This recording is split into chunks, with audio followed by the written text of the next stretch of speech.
Je suis le père Martin, je fais partie de la communauté jésuite de Bagatelle. Le père Gérard m'a demandé de vous parler de la Seine, car demain, c'est le jeudi saint, le jour où Jésus a institué l'Eucharistie. Et nous allons vivre ce jeudi saint de manière particulière.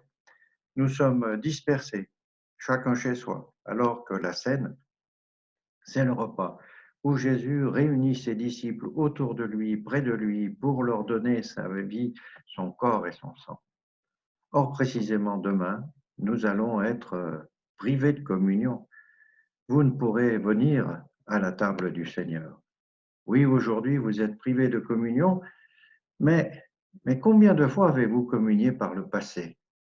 100 fois? 1000 fois? Plus encore?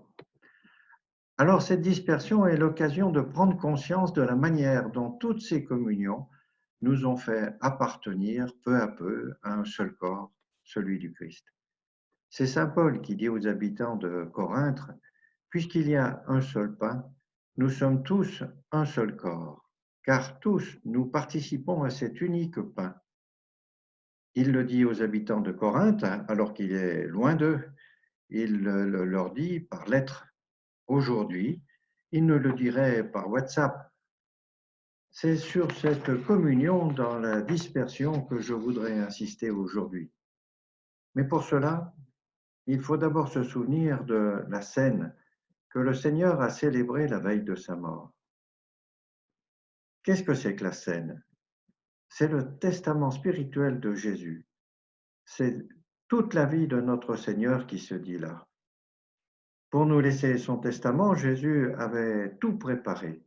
Il avait retenu une salle, il avait fait préparer la table et il avait choisi une date, celle de la Pâque. Pourquoi a-t-il choisi la fête de la Pâque? Vous le savez, la Pâque juive, c'était la fête de la sortie de l'esclavage en Égypte. Dieu avait dit à Moïse de demander à chaque famille de manger entièrement un agneau ou un chevreau rôti au feu. Il leur avait prescrit de manger un agneau une tête de petit bétail pour qu'ils soient bien nourris et qu'ils aient ainsi la force de partir, d'échapper aux Égyptiens, de traverser la mer Rouge et finalement d'échapper à la mort. Notez que rien dans ce rituel de l'Exode n'était offert à Dieu. Et c'est Dieu qui avait entendu les souffrances de son peuple et qui avait pris l'initiative de le libérer. C'est lui qui lui ordonnait de prendre des forces avant le départ. Jésus s'est glissé dans les rites de la Pâque pour leur donner un sens nouveau. Il est l'agneau de Dieu, il est l'agneau qui vient de Dieu, il est le pain vivant descendu du ciel pour nourrir son peuple par ses paroles, par ses gestes, par ses signes, par toute sa vie, par le don qu'il nous fait de sa vie. Il est l'agneau qui se donne à nous, corps et sang. Aujourd'hui, on dirait corps et âme. À qui se donne-t-il lors de la scène? À Pierre, qui va le renier, à Judas, qui est en train de le trahir. Vous voyez que ce n'est pas une histoire de dignité. Il se donne à tous, dignes ou indignes.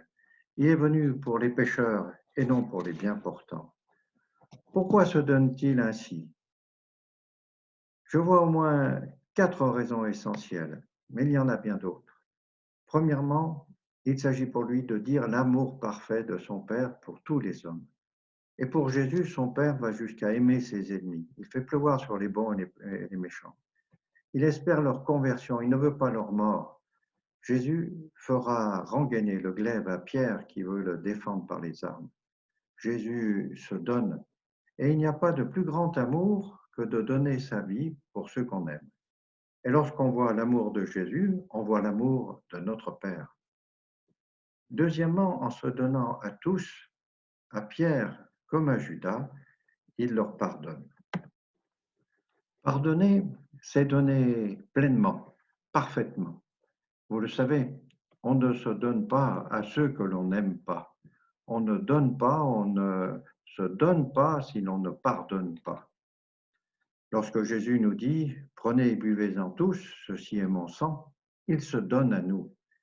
Il nous pardonne, il nous remet nos péchés. son sang est versé pour la rémission des péchés. Troisièmement, en se livrant aux mains des pécheurs, Jésus sort les hommes de l'esclavage. Mais, me direz-vous, de quel esclavage Jésus nous sort-il? Eh bien, je crois que c'est celui dans lequel vivent les hommes et les femmes lorsque la peur de mourir les domine au point qu'ils oublient de vivre et d'aimer. Jésus, lors de la scène, nous dit qu'il fait de sa mort un don d'amour à chacun de nous. Il vient nous libérer de l'angoisse de la mort, même lorsque le virus frappe à notre porte. Il transforme la vieille malédiction de la mort en une Pâque, c'est-à-dire en un passage dans la vie éternelle. Pour nous faire découvrir cela, il fallait bien qu'il nous montre le chemin et qu'il vive lui-même la mort. Lors de la scène, il nous le dit et il le vit, il se donne à nous par amour, même si nous lui donnons, si certains lui donnent la mort. Enfin, et c'est le dernier point sur lequel je voudrais insister, lors de la scène, Jésus fait de nous les porteurs de sa vie. Il veut que nous le mangions, que son sang coule en nos veines. Il nous donne sa vie pour que nous devenions les porteurs de sa vie, que nous allions porter sa vie au monde. Alors, demain, lors du Jeudi Saint, un Jeudi Saint singulier, nous rappelons que nous avons communié bien des fois avant le confinement au corps et au sang de Jésus. Prenons le temps de réaliser que les autres membres de notre communauté paroissiale sont eux aussi, comme nous, nourris par le Christ, qu'ils sont porteurs eux aussi de la vie du Christ. Regardons-les, ils sont les membres du corps du Christ. Prenons le temps qui nous est donné par le confinement pour reconnaître le ou les charismes des membres de notre communauté. De tous ceux avec qui nous sommes en lien, reconnaître les charismes de tous ceux avec qui nous sommes en lien. Comment sont-ils porteurs de l'amour de Dieu, chacun à leur manière? Ne commençons pas par regarder leurs défauts, ne soyons pas des langues de vipères qui divisent. Regardons comment ils incarnent pour une part l'amour de Dieu. Pour l'un, ce sera par sa manière de rendre service. Pour un autre, par sa manière de rassembler des amis. Pour un troisième, par sa manière d'enseigner. Pour un quatrième, par sa manière de louer Dieu et de le chanter. Pour un cinquième, par ses invitations à la prière. Pour un sixième, par sa façon d'organiser la solidarité, de visiter les malades, les prisonniers. Pour un septième, son art de prendre soin de ses enfants et de les éduquer, de les conduire vers demain. Pour un huitième, ce sera sa manière de prendre soin de sa communauté et de la communauté, etc. Associons des visages et des noms à chacun de ces dons. Ils sont les porteurs du corps et du sang du Christ.